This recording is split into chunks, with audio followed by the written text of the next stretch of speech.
नमस्कार। आमे समस्ते जानती गणतंत्र को सबुठु भल शासन व्यवस्था बोली कुहाजाए, किंतु केबे भाबिछंती जहा यार सबुठारु बड़ शक्ति ताहा ही यार सबुठारु बड़ दुर्बलता होई पारे। हाँ, आज आमे एक क्लासिक प्रबंध को आधार करी एई रहस्यमय प्रश्नर उत्तर खोजिबा। तेबे चालंतु आरंभरू आरंभ करिबा। गणतंत्रर आदर्श चित्रटी प्रकृतरे कौन? आमकु कौन कुहाजाए? एहाकु सबु शासन व्यवस्था भितरे सबुठु भल सर्वोत्कृष्ट बोली ही धराजाए। जदि आमे बहिर संज्ञा को देखिबा ताहेले एहर अर्थ बहुत सरल। क्षमता साधारण लोकंक हातरे। माने एमिति गोटे व्यवस्था जोठी शासक आउ शासितंक भितरे कोनसी फरक न थाए। केही मालिक नुहे, केही चाकर नुहे। किंतु आजिकालीर वास्तवता टिके अलगा नुही कि? आमे तो सीधा जाई शासन करूने। आमे कौन करू? आमे आमर प्रतिनिधि बाछु। तेणु सबुठु बड़ कथा हेला आमे काहाकु बाछुचे आउ केमिति बाछुचे। एइठी पूरा खेलटा लुचि रहिछि। आउ एहार अर्थ पूरापूरी स्पष्ट। एई पूरा व्यवस्थार भविष्यत आमर गोटी सठिक निष्पत्ति उपरे ही झुली रहिछि। जदि आमे ठीक लोक बाछिले ताहाले शासन ठीक। बस एतिकी कथा। हेले एइठी ही प्रकृत काहाणी आरंभ हेउछि।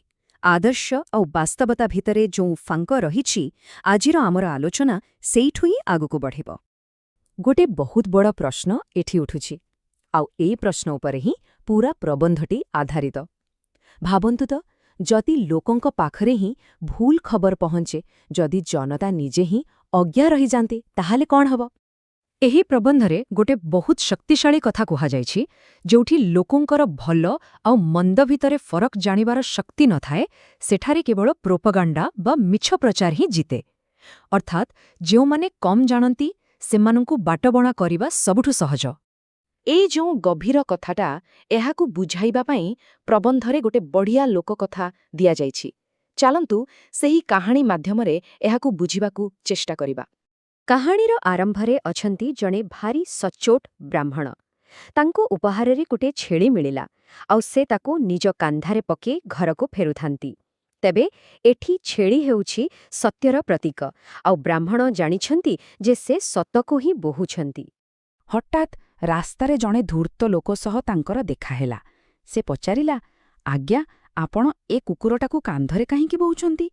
ब्राह्मण तो हसीदेले, कारण से निज आखिरे देखुतिले जे एटा छेଳି कुकुर नोहे। से ता कथाकु बिल्कुल गुरुत्व देलेनी। किंतु किछि बाट गला परे आउ जणे धूर्त सामनाकु आसिला। से भी सेई एका कथा कहिला, अरे बा, आपणंका पवित्र कांधरे कुकुर, जमाना पूरा बदलिगला। एबे किंतु ब्राह्मणंक मनरे टिके संदेह पसिला। गोटे मिछ जेतेबेले दुई दुई जागारु शुणागला, मन टिके दोहलिगला। एबे तांको मनरे संदेह बढ़िबाकु लागिला। से कौन कले? से पशुटीकु कांधरु ओल्हाई तळे रखिले, तार खुरा, तार लांज सबु भल करी देखिले। माने तांकु निज आखि उपरे भी आउ भरोसा रहिलानी। एई जो मिछटाकु बारंबार कुहागला, ताहा तांको निज सत्त उपरे ही प्रश्न करिबाकु बाध्य करिदेला। आउ तापरे आसिला शेष धक्का। तृतीय धूर्त जनक कहिले, नमस्कार, बाह, केते सुंदर कुकुरटी आपणक पाखरे। बास एत्तिकिरे काम सरीगला। तिनि तिनि जण लोकंक मुहरु समान कथा शुणिबा परे ब्राह्मण पूरापूरी मानिगले जे से भूल देखुछंती, निज उपरु तांकर विश्वास ही उठिगला। आउ फल कौन हेला? सेई बारंबार कुहा जाइतबा मिछ उपरे से विश्वास करिगले, आउ घृणारे सेही छेଳିटिकु माने सत्यकु रास्ता कड़कु फिंगिदेले। भाबिले तो केमिति गोटे सुचिंतित मिछ प्रचार करे सत्य शेषरे हारिगला। तेबे ए तो गला पुरुणा काहानी, किंतु एहार आजिर समय सह कौन संपर्क? चलंतु एबे देखिबा। एही कहानी आजिर राजनीतिरे केते प्रासंगिक। कारण सत कहिबाकु गले एई खेल आज भी ठीक सेमिति ही चलिछि।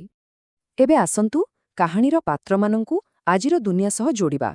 सेई जेउ सरल ब्राह्मण थिले, से हेउछंती साधारण भोटर।